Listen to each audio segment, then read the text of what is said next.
নমস্কার বন্ধু, আমি আচার্য শ্রী সমর। আজকের নক্ষত্র জ্যোতিষে স্বাতী নক্ষত্র।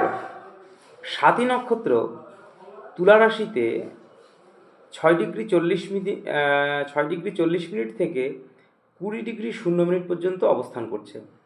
তুলা রাশির অধিপতি শুক্রের ঘরে, তাহলে কি বললাম, তুলা রাশির অধিপতি শুক্রের ঘরে বায়ু উপাদানে চর শক্তিতে স্বাতী নক্ষত্রে রাহুর দশায় জন্ম হলে জাতক হবে মধুরভাষী, বহু রত্ন বিশিষ্ট, ধাতু কার্যনিরত, গৃহ ও বসন লাভকারী।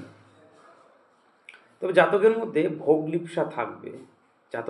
জাতক জাতিকা একটু তামসিক প্রকৃতির হবে। এখন ঘটনা হলো কেন এগুলো হবে। তো রাহুর নক্ষত্র, স্বাতী নক্ষত্র হচ্ছে রাহুর নক্ষত্র। এই রাহুর নক্ষত্রে শুক্রের ঘরে যদি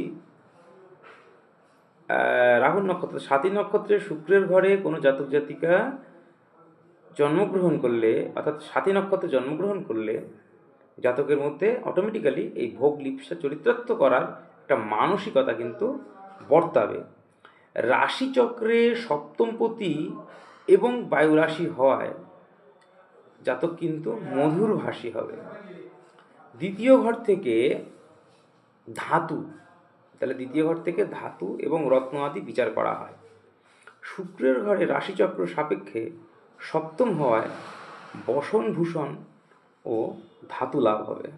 তো এই ধরনের সমস্ত বিষয়গুলো কিন্তু তুলা রাশিতে স্বাতী নক্ষত্রে যেসব জাতক জাতিকা জন্মগ্রহণ করবে তাদের মধ্যে বর্তাবে।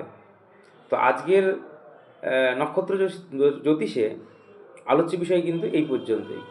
নমস্কার।